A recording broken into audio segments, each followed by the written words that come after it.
There we go. Now I'm going to pass the session along to Bad Buildings Project Associate Nicole Diaz as she goes into Bad Buildings 101 with you all. Nicole, the floor is yours. Hello, everyone. Thanks for hopping on camera there for a minute. I'm not going to lie, I would much rather present to a room full of 100 people than present on Zoom. So it was nice to see a couple of faces for a little bit. Can everyone hear me okay? All right. It looks like Herb is having audio issues. Kristen, if you could maybe try to help him out with that. I want him to be able to hear, but welcome everyone. I'm going to share my screen once I remember how to do that.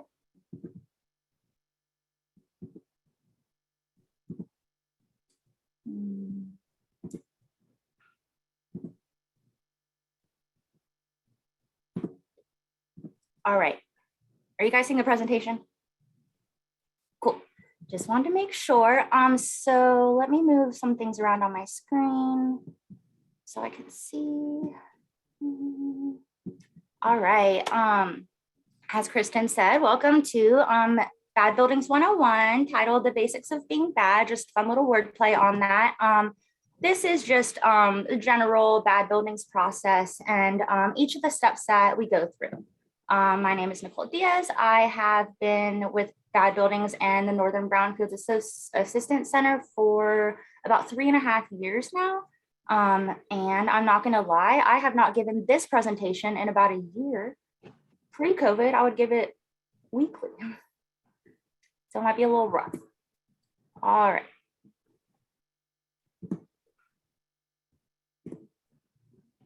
All right, just a quick overview.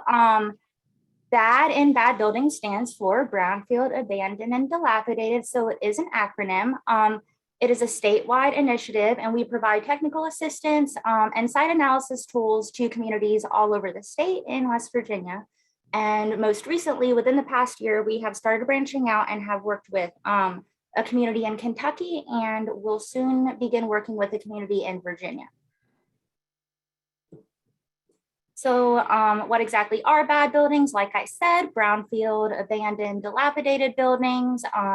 If you do not know, the definition of a brownfield is a property, the expansion, redevelopment, or reuse, which may be complicated by the presence or potential presence of a hazardous substance, pollutant, or contaminant. Short way I typically say it is if man has been there, it's probably a brownfield. But it is the perceived or real environmental hazard on a property. Now, the impacts of having these buildings in your community, vacant buildings and dilapidated buildings do tend to bring in crime.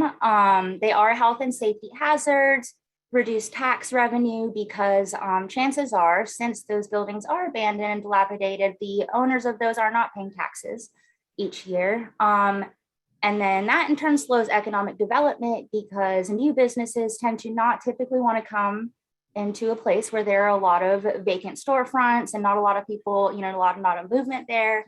And also it lowers adjacent property values. So if you are the neighbor of a dilapidated building, then your property values are lowered because of your neighboring property. Now, if we were to either be able to redevelop those or demolish those buildings, we could put them back into more productive reuse. We could create new and local jobs, increase property values. We could use those spaces if they were used as public spaces, as community assets. There could be community gardens, playgrounds, things like that. Reusing those properties preserves the green fields, and it just generally eliminates eyesores. All right, this is just one quote that I found, but basically vacant structures are an extra hazard to firefighters because they're not sure what they're going to encounter when they go in that building. They're not sure, if there are people in there, how the structure is, and typically those fires are set by just people in the hanging out in the buildings. It's an arson, and it is an unnecessary kind of risk that firefighters are put in. Right, these are just some headlines that I pulled. The only one here, I believe, from West Virginia is the vacant Parkersburg home catches fire, which in turn damages the next door house, which was occupied. Of course, I threw the wild one on there about there was a tiger found in an abandoned home in Houston, which was actually found by someone trying to enter this property to do drugs. And then it can even go vacant grocery in Northwest Baltimore becomes a dumping ground. So vacant properties, tend to bring in these unwanted activities. In the bad buildings process, which we will get into the steps, the impacts it can have can be as little as this person moving and redoing their shed and just making the neighborhood look a little better. And it can also go as far as demolishing a house, which right now is just a vacant lot right there. But it is better and safer than the old dilapidated structure that used to be there. These are just some of the communities that we have worked with in the past. The map is actually not updated, but the communities list should be close to updated. The Bad Buildings program started, I believe, in around 2012. So these are just some of the communities that we've worked with since then.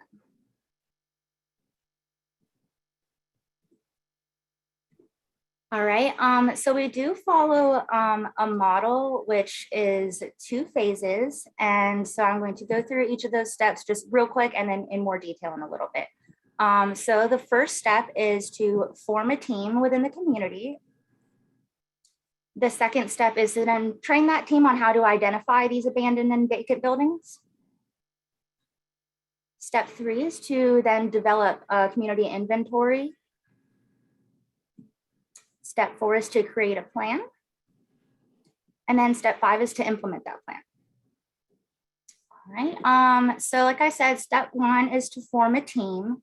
So this is a community-led process. We encourage everyone in the community is welcome to join the team. And so that can be anyone from, local business owners, elected officials, the youth, housing authorities, just concerned citizens. It is important to try to include everyone in the community in the process.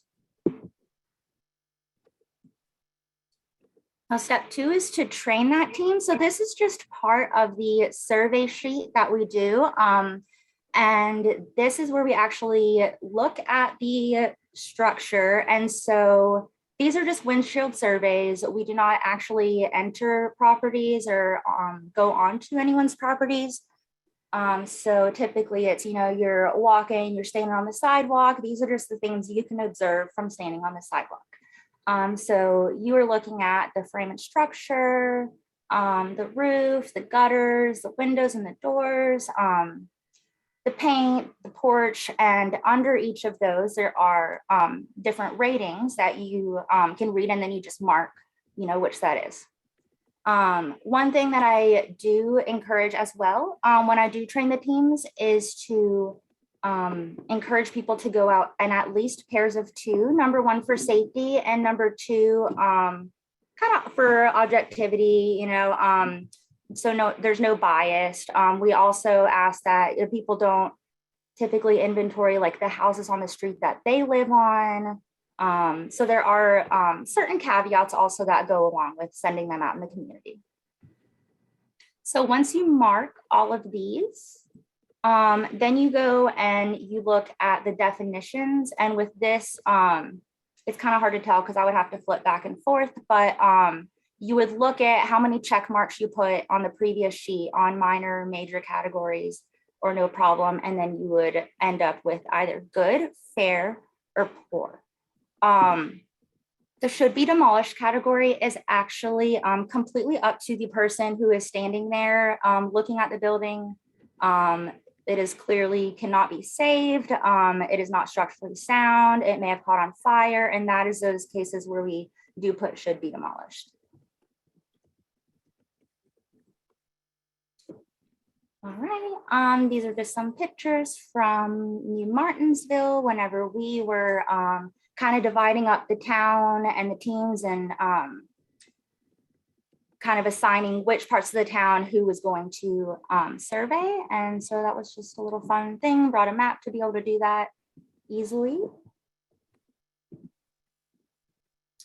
All right, this is just a photo of a building in Fairmont. I'm actually not sure if it's still standing, but I was just gonna run through kind of what I would rate this building, if that makes sense. So by looking at the building frame and structure, I would put it as minor because structurally, I mean, it's standing, but honestly, it's probably major.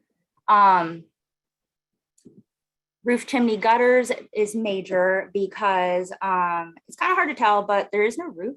So that would be a major problem with that building. Windows and doors also major because they are missing. Siding, veneer, and paint major because there are bricks missing. Porch entrance overhang, it does not have one, so we just put no problem. And whenever we take all of those and we look at the bottom matrix, it would say poor, but looking at this, I think most of us could agree that this building should be demolished.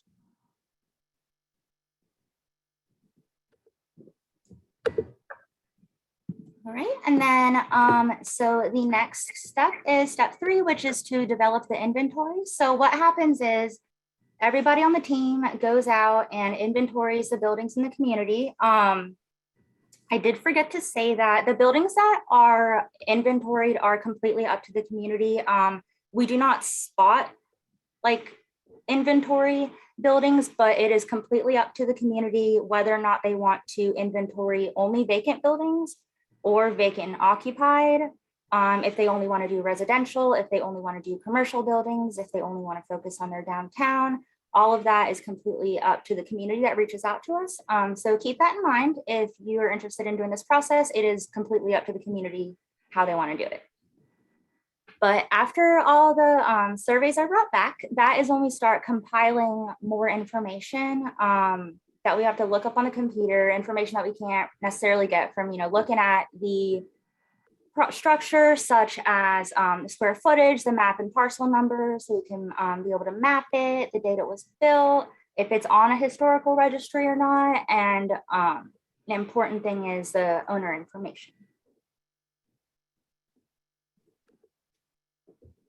Another thing we do is this is just like a little matrix where it shows the types of property and the condition that they're in. So I honestly do not know if this was a real community. If it was, I couldn't tell you which one it is. But so this community had 18 good residential properties, 23 fair, and 17 poor. And unfortunately, this community did have 6 residential properties that were rated should be demolished. But this is just kind of an easier way to absorb the information. All right, another step that we do is we map the properties. And so one way that we color code it, such as on here, is what type of property it is.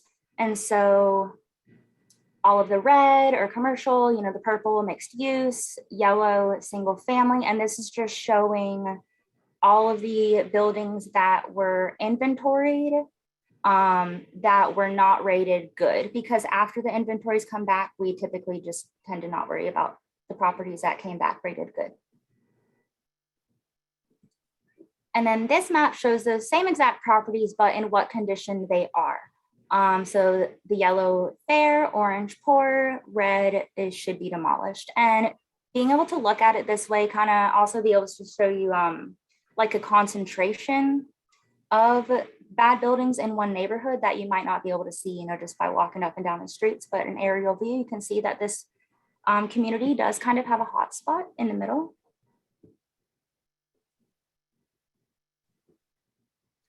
Right. Step 4 is to start creating the redevelopment plan. This is where we typically send the property owners what we call a friendly letter. And it is a letter that comes from the Bad Buildings like volunteer team, not from the city. It's not like an official letter from code officials or anything like that. And it's mostly just states that like, hi, my name is, you don't even have to put your name. I am a member of the blah, blah town, Bad Buildings. Says he's not going anywhere. I'm just trying to. And sorry. And it says, sorry, we believe that you may own or you do own this property. And it's just kind of opening a conversation in a friendly way that's not coming as an attack, like, hey, you own an abandoned property. It's more as a, if there's any help you need, like, will you please like let us know, or you're more than welcome to come to one of our Bad Buildings meetings just to try to get that good conversation with those property owners. Mind you, they're not always responsive, especially if they are out of state. That's a whole different issue that we'll get into. But in creating the redevelopment plan, we reach out to the property owners in hopes that we get a response. We do a little visioning process to see, if the town does get buildings demolished, what would they like to see in place of those vacant lots? And then we do a prioritization of the properties. And the way that we do the prioritization process is we look at different priorities that the community has, which is typically if it's a health and safety issue, the reuse potential. This community chose to focus on the buildings that are located along their major gateways in their town and how long they have been vacant. Other communities have focused on historical buildings located in their downtown areas. So those are all, like I said before, up to the communities. And what we do is we rank them, and in the end, there's like a total score. And that way we are able to show people, especially if the property owner, whose property is number one on the list might come and feel like they're attacked, and we can show them like, this is a very unbiased way that we did this. And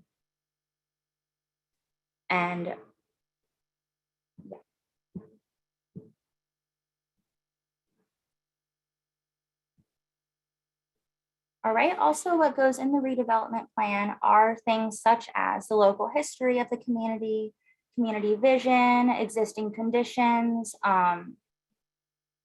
everything we've done in the Bad Buildings process, such as the target sites, redevelopment recommendations, and next step recommendations, as well as other things such as funding sources and partners.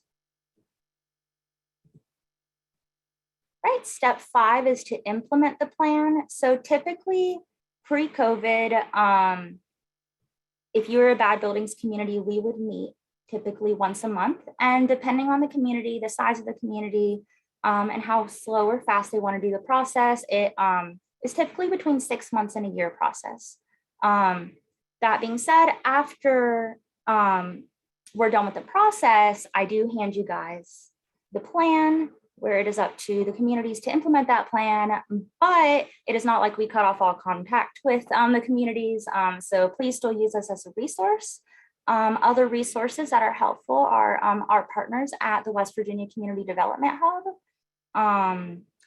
the WVU Land Use and Sustainable Development Law Clinic, and then also Bad Buildings is in the Northern West Virginia Brownfields Assistance Center. So if you have any Brownfield specific projects, you can reach out there.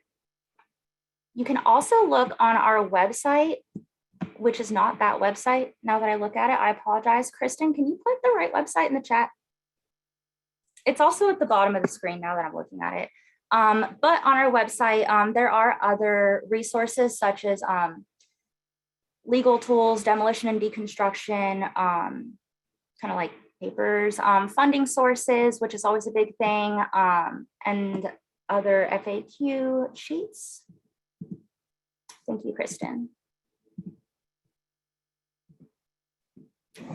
Other important steps that we do throughout, like I said, research a property owner. There is a specific little training that we do on how to do that. we do pull all of the local community codes and ordinances, so we know legally what is been able to do. I went over the friendly letter and then just building public support in general. All right, I put this quote up here: without reflection, we go blindly on our way, creating more unintended consequences and failing to achieve anything useful, by Margaret Wheatley, which just makes me go into that. Remember, communities, to try to update your inventories at least yearly. We at Bad Buildings do try to check in with communities yearly, even after we hand off the plan to them. It's important to update your inventories just to keep track of the changes, to prevent more buildings from being put on the list. And also you can see your successes. So that's always good. But it is important to note that a building can easily fall from the fair category to the poor category, especially if it's vacant, if there is no maintenance with it. So that is another reason why it is important to go back and update your inventories. The document is meant to be a living plan, not to sit on your shelf. And I believe that is it. Yes. So now if you have any questions, feel free to drop them in the chat, or I don't remember what, Kristen, how did you want to do that? Yeah, if you have any questions or comments, please feel free to type them in the chat, or you are more than welcome to come off of mute and engage with Nicole, other attendees, to discuss maybe issues within your community, questions about the model itself, the program process, and Nicole will definitely be able to help as much as she can and get back to anyone that needs, that special attention of going into the community details a little bit further. Absolutely, because that was just a very, very quick, brief overview of the process. So yeah, if you have any questions, feel free to take yourself off of mute or drop in the chat. It looks like Tom is off of mute. Tom, do you have a question? Yeah, I was trying to chat, but I can't figure out how to send it. I'm just curious here, I'm in Parkersburg, and I know our neighborhood specialist is on as well, but we have a building enforcement agency that we use pretty extensively. I mean, I lose track, but largely we cure slum and blight through a demo process or the URA process. I'm just curious, and maybe it's a deeper conversation, but how do you see this process, which I think there's a lot of value in it, working in coordination with or in lieu of the current statutes and enforcement that municipalities, and I believe counties, can do the same thing with regards to building enforcement, which is, kind of putting them through the code process. And then if failure to act results in, demolition or eminent domain proceedings for the curing of slum and blight.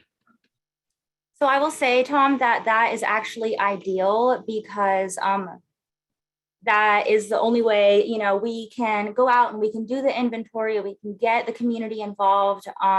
But, if there's actually no one that is willing to enforce it, there's no codes or anything like that, there's not actually anything that can be done. And that is why it is very stressful in this state, where not every community is fortunate enough to have building enforcement agencies or code enforcement.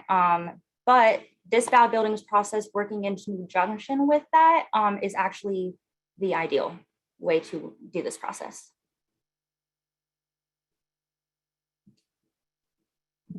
Okay, I appreciate that. So kind of in your vision, the bad building process is almost like a precursor. Like, I believe so. It it's really almost like depends. it's a, for lack of a better term, it provides stock and agenda items for a building enforcement agency. Yes. For Yes. scientific approach, proactive, going out and identifying it through the inventory process, the rating process, et cetera. And then the question I have, I get the, the repurpose piece, what would we like to see? But, and I'm just going to be very frank and practical, and particularly in our community, and I'm pretty involved with other mayors and such around the state. a lot of times these properties are in really unmarketable locations. So, everybody says we all need housing, right? We need infill. We need, our housing stocks in West Virginia are, for the most part, under, we just don't have enough housing. But the reality of it is a lot of these buildings are in locations where you know what I mean? The investment market doesn't bear, when I say the market, I mean, it doesn't make sense to invest in some of these locations. I'm just curious, what if any other cities or communities have had a similar problem? And how do you combat that? Well, I will say that most of the time when communities do reach out to us, their focus is demolition. And I feel like we haven't really run into that problem because, like I said, each community can focus on certain areas. And if it's outside of kind of their focus area, then they might have not bothered to inventory that part of the town anyways, if that makes sense. Yes, thank you. Yeah, like we don't always, want to go for demolition. If it makes more sense or it's economically feasible to redo the building, then that would be great. But right, like in an instance like that, if it's not necessarily in a prime location where it would make sense to put that money, then it may be for demo.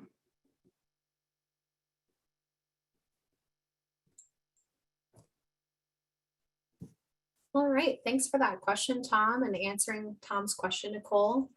I just wanted to reiterate, because I did have a brief question, that this recording will be made available to all of our attendees, and then it will also be made available on our webpage that we just put in the chat, as well as our YouTube page. So if for some reason you were unable to get the first part of the presentation or can't stay for the entire presentation or any of the questions and discussion afterwards, the recording will be sent out to everyone.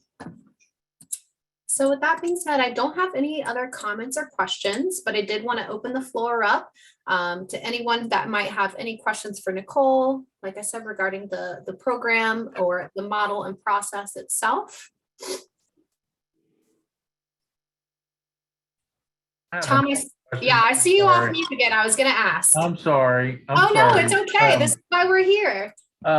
So my next question is, with regards to communities that have engaged you folks, do you have an idea as generally how that's done, as far as like, do you know if for example, I'm a city where we have a city council. They do an ordinance to engage, to create, how have you seen cities in particular in West Virginia go about? Because I could have I think Joel's still on this call. I could have Joel get a hold of Nicole, Kristen, and let's make this happen. But will you come and kind of do a presentation to our city council? Do we need a resolution for them to endorse it? What types of, is there any kind of fee structure? These are great questions. General. So I will start by saying that just shoot me an email and that's how we get started. But typically, yes, the first thing that I do is a person in the community will reach out to me, whoever that is, if they're with the city, if they're just a citizen, whatever. And typically I will come and speak to city council. I can give, a presentation anywhere from 15 minutes to an hour long, however in depth you want me to do it. But past that, typically in the past, our city council is just kind of verbally agreed. I've never worked with a community where there's been anything passed. Is there anyone on here that has done? Laura, we met. But yeah, Laura from Mannington, it was kind of the same thing. She reached out to us, emailed me. I went out to Mannington. I did talk to city council. Yep, you talked to us, Nicole. You came and met with the city council, and we came to this meeting. We have some new councilmen, and probably in March, we'll start doing our evaluations. And right now, Nicole is helping us with a community block grant to tear down 3 blighted, structurally terrible buildings in our downtown. And it's really our only 3 blight in our downtown business area. So we're hoping to get that grant money for those tear downs. And this works, you guys. It's really weird. And it's almost like it takes the blame off your city a little bit. You know, everybody thinks their cities are picking on them. And even if you have the code enforcer that goes out and does his daily jobs, when we send letters or we call, we started out with just saying, we're going to start with cleaning up the garbage. So when we said we're partnering with WVU Bad Buildings, and this is the first step, people were like, oh, wow. Like it was like a real big deal. And they did it.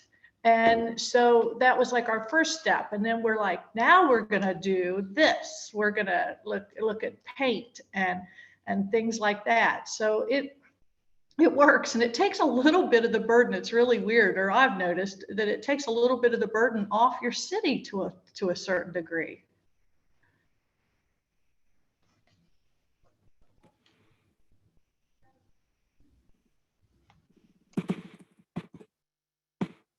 Thanks, Yes, Laura.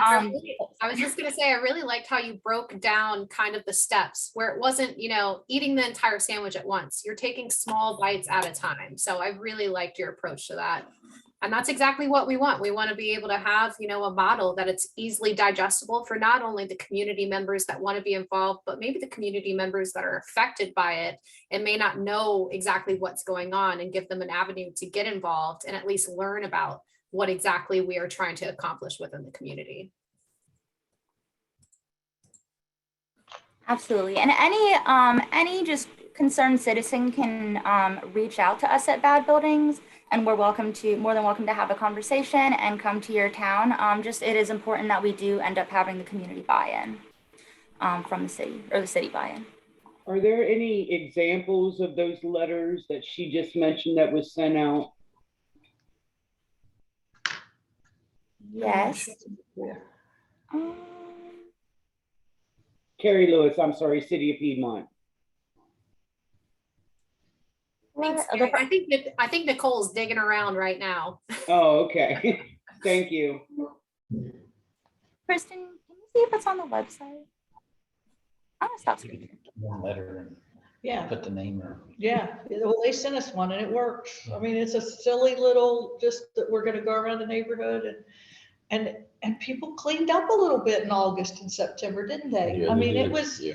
and then I got Dawn on board, and he, for some reason, I think it made a difference because the policeman put the tag on the door and not the code enforcement officer. Well, at that time we didn't have one. And so I thought that made a difference. I don't know if it was just because it was the police. And well, I laughed because the other day he was telling me about another house, and I said, man, we made a good team. You put another tag on it, because they would call me because it said call, and they'd call and I'd call them back and say, you got to get rid of that garbage. What's going on? You know, and I'd tell them when free dump day was. I had all my little list, you know, and so I don't know. She's not talking, is she? Actually, I think that I have, I think I pulled it up. Downloaded. I just gotta find it.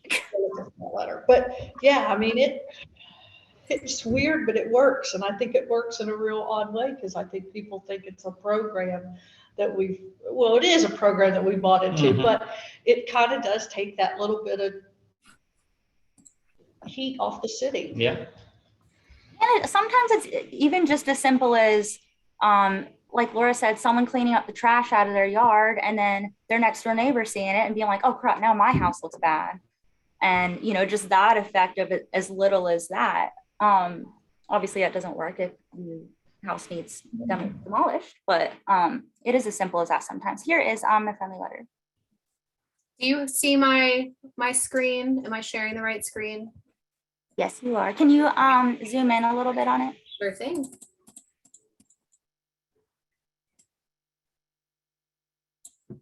All right. Yeah, so this is the template. It's editable. Obviously where the highlighted parts are. And then, I mean, this isn't, you don't have to keep it word for word also. But yeah, it says or like I said, so you don't even have to put your name on there. You can just say, I'm a member of the Mannington Bad Buildings team. And it's stated in a very nice way, you know, that's not attacking, because that's not the goal anyways, to make anyone feel attacked or to attack anyone.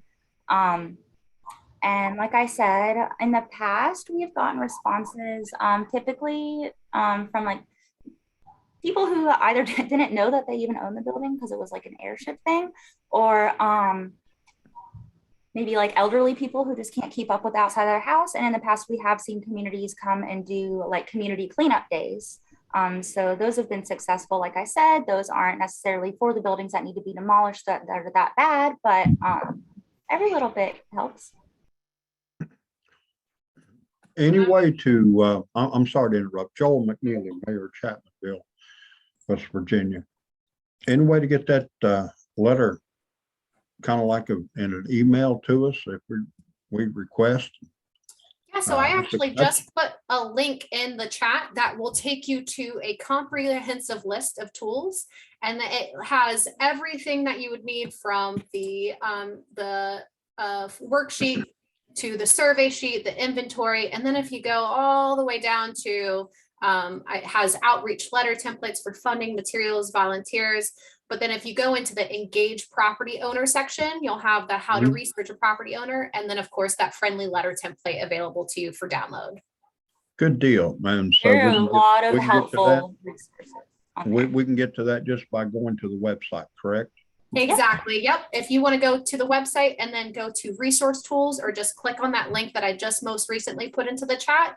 And then I can also give a couple of links in that follow-up email, just so you have it on file, saved, ready to go. Thank you. My pleasure, Joel. And it looks like we do have one question in the chat from Kevin Richardson that's asking, what are the steps taken when the actual owner of the property is not interested in demo or improvement? How would you handle that? So that depends on a few things. But what it really comes down to is what the city is legally allowed to enforce and what are written in their ordinances. So as far as the bad buildings process, we can still do all of the steps. They can be on the list. They can be asked to be taken off the list, which is a weird thing since we're not actively doing anything on it. But we can do all of those steps and up until that, and then just get stuck. But yeah, unfortunately, there's nothing we can do if the property owner does not want to do anything about it, or if they're not responsive, unless their property is really bad and there is code enforcement there, and legal steps can be taken.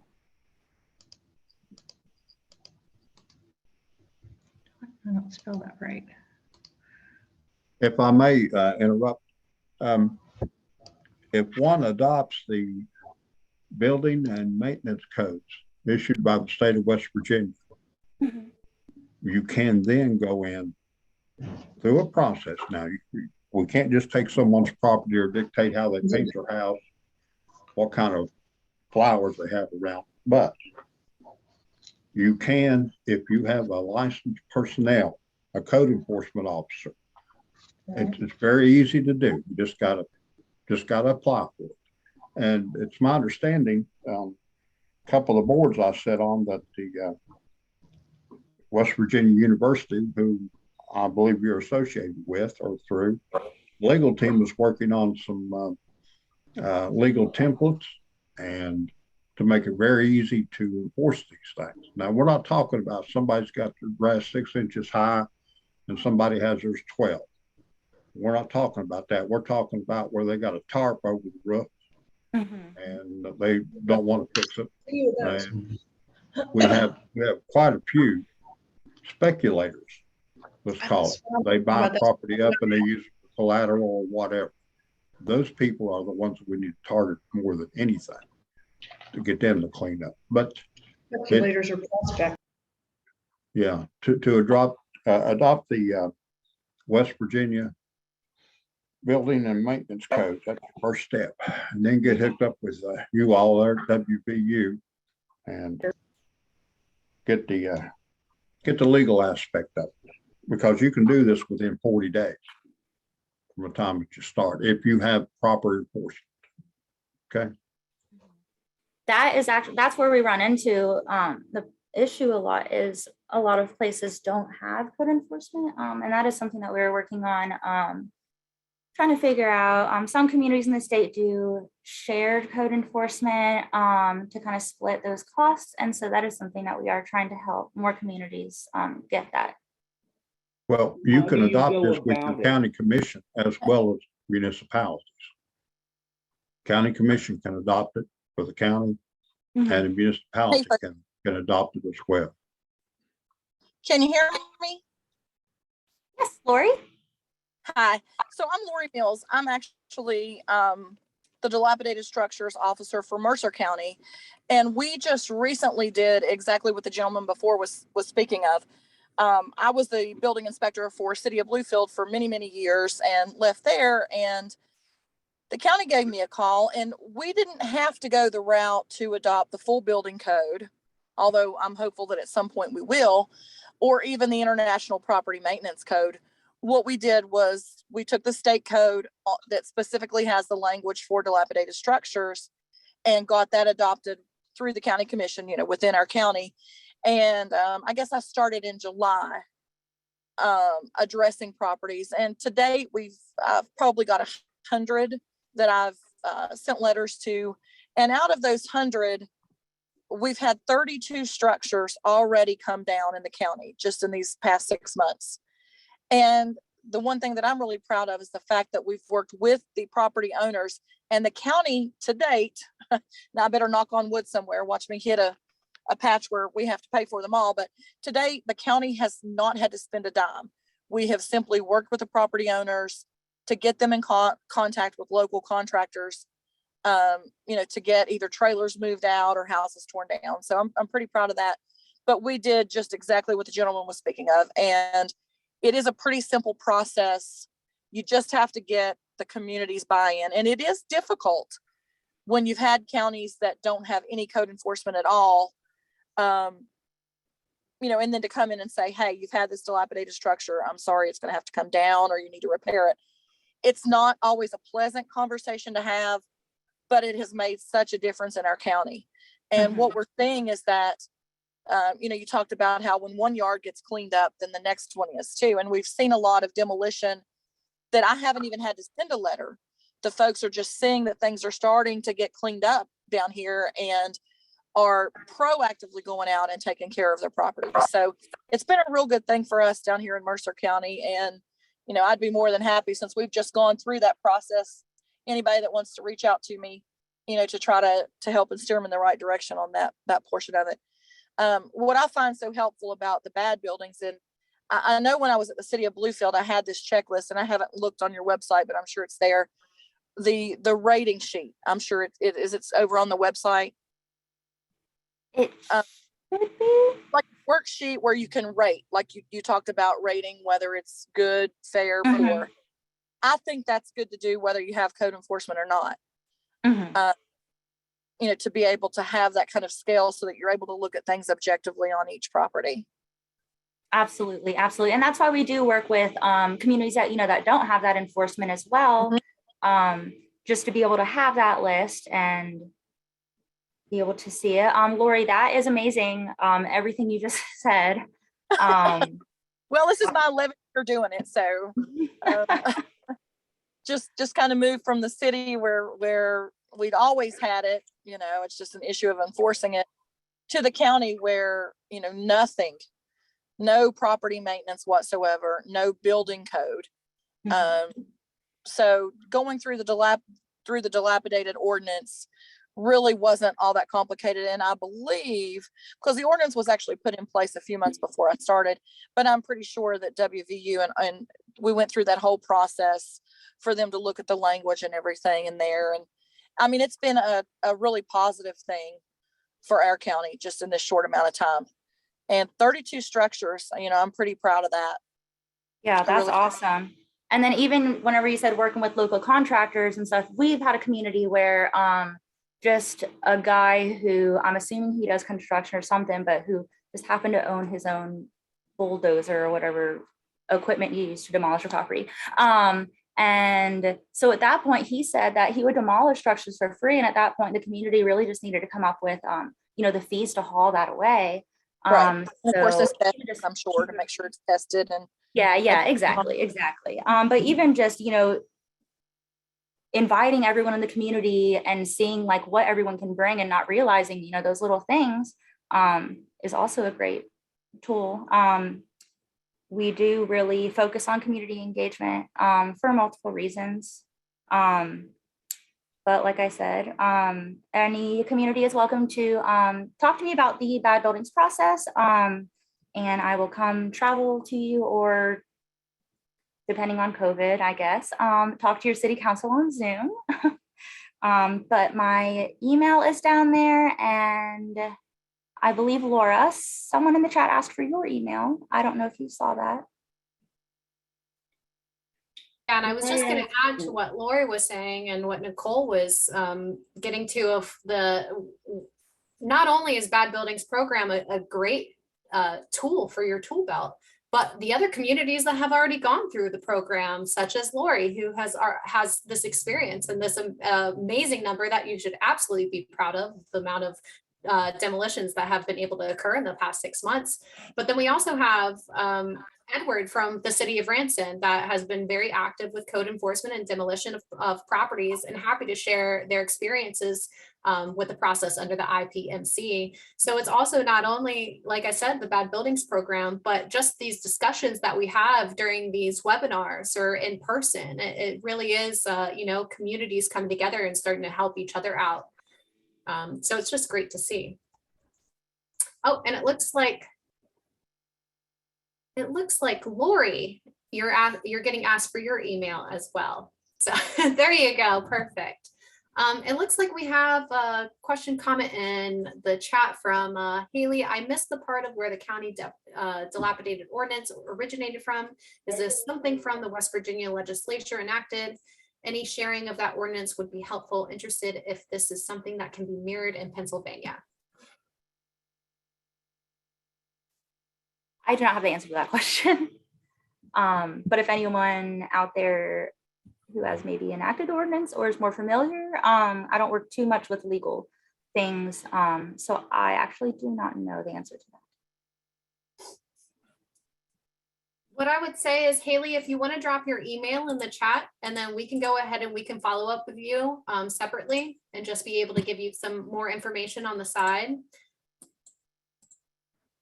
Can I ask where we could go to see about sending someone to become a code enforcement, or, in our city, if we had an employee that wanted to go and is it classes, or I know probably certification, but I mean, where do we go to start that process? Right. I am actually not sure. Laura, do you know about that process, since you recently hired someone, right? A new code enforcement officer? Is that what you asked? Yes, where if they wanted to become one. You go to the West Virginia State Fire Marshal's website, and you have to write a letter of need, and they give them actually 2 years to become a certified officer. So they get a temporary, I guess you want to call it a stay, but they can work as a code enforcement officer as long as they're making an attempt to become one. And you take a provisional one. Right, it's a provisional, and they take the classes through the fire marshal's office, and we do have some connections with Fairmont. So if we get into a little bit of a pickle, we'll call them and they'll come out to a building that we might need to condemn, because that's what we were just talking about. He's great at the mundane things that we all know, the paint, the garbage, and things, but there are some things structurally that he's still learning. So another suggestion that I would try to do, which we tried and our council voted it down, but I think we're going to try it again, is we found a code enforcement officer, and they're paid a good fee, and we want to share one between 3 or 4 communities here. And like our city, we pay for our employees' benefits. So we were thinking maybe if we paid him less and gave him full benefits, and then the other cities would contribute their amount, then he would make his $22 or $24 an hour, or, you know, because some of them, it starts at 24 and goes up to 38 bucks an hour when you're looking at a code enforcement officer for new hire.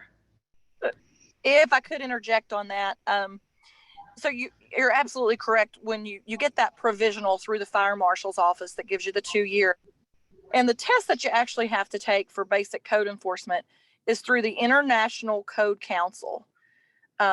It's called ICC. So the International Code Council is where you go, and you have a test that's, it's about 3 hours long, for property maintenance and housing inspector.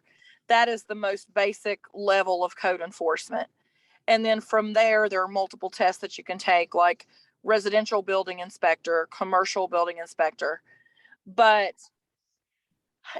I'm pretty sure that through the state, having the International Property Maintenance Certification through ICC is enough of a credential to be able to actually condemn and tear down, at least on a residential property. So there are many levels, you know, of that. But yeah, they give you that 2 years to study to be able to pass that test to be an actual code enforcement officer.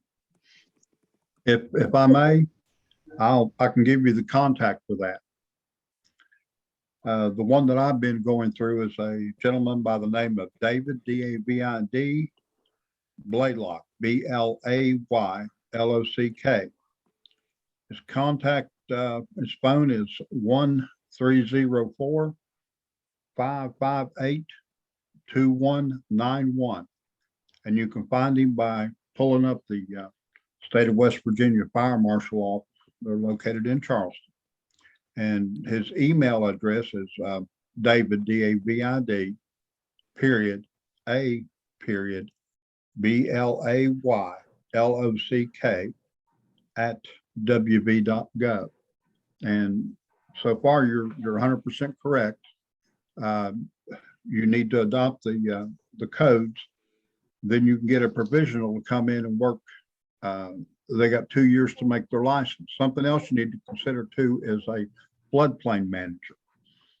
They have to be qualified through the state. Municipalities and counties have to have that. And the way I worked it is I'm using the county's code enforcement officer as a consultant, so to speak. So the guy that we appointed will be going through the classes. We're going to pay for all the books and all his training and in conventions that he needs to go to. And after 2 years or a certification, then we'll talk about a salary too. But that's a good way to get, and you're right when you say that a code enforcement officer can easily make close to $30 an hour. They can. They're in dire need, very technical, very responsible job, and you want to get bonded because you can get sued over it. But now that's a route that I've went for our municipality. I have another question. Do you have to be affiliated with a city to become a code enforcement officer through the fire marshal's office, or can you just? You have to have an entity that I guess that you're going to work for, as far as I know, because Okay. Within our area, we did it through the county. There was a need. But now, could one freelance? I would think so, but you would still have to go through the process of going through the fire marshal's office to get this. But now there is a dire need for any county or municipality to have a person like this and to go through the planning we're going through here and you're talking about, to draw business. Because when I get a phone call, that's one of the things they want to know about. Do you have zoning? Yes or no? Do you have ordinances? Yes or no? And even when it comes to someone buying a piece of property, they want to know what's going to protect their investment. Same thing Another about big thing is permitting too. A lot of the Yes. questions that you get is, do you have building permitting in place? right, correct, Mhm. all that. Yep, All that. absolutely. Yes, ma'am. I just wanted to jump in here really quick, just because we are at the top of the hour. I do not want to cut off any discussion whatsoever, but just for the people that are only available for the short time, I just wanted to thank all of our attendees for jumping in. And I do want to remind you that this is a bi-monthly series. So our next session will be occurring on March 24th, and we're actually going to be covering a really interesting topic. It's going to be our 2022 legislative updates. I know I said interesting, but we have a lot of updates coming up. And as we've said before, there's going to be an unprecedented amount of funding that's coming into the brownfield, abandoned, and dilapidated structure field. So I just want to make sure that everybody has the registration link before you hop off the call. And like I said, I definitely do not want to cut off any discussion, just wanted to jump in at the top of the hour. So feel free to continue. And I look forward to hearing from anyone who wants to reach out to me. I will say, while everyone's hopping off at the worst time, that the best way to get a hold of me is email, because I rarely answer my phone. I'm going to put Nicole's email in the chat one more time, just so you have it. And like I said, this recording will be sent out with the presentation and the links to our West Virginia University Bad Buildings Program website, so you can have all of the resources saved in your email and easily accessible. So I really didn't mean to cut off discussion. I was having such a great time hearing everybody talk, but I just wanted to make sure that everybody was, you know, once that 2 o'clock hour hits, somebody else has another meeting to jump to. So just wanted to make sure that we got that information out there. But really, thank you so much, Nicole, for the amazing presentation. Thank you so much for all of our attendees for joining and the amazing discussion that happened afterwards. Not only is the presentation really informational, but it's the discussion afterwards as well that really we all come together and we start solving problems together. So thank you so much again, Nicole. Do you want to say thank you one more time before I talk over you again? Yeah, thanks everyone. The conversation actually gave me some ideas about some more laid back conversations like this in the future. So yeah, definitely. Well, thank you so much again. I hope you all have a great, amazing rest of your Thursday, an amazing weekend ahead, and we will see you all in March. Take care. One.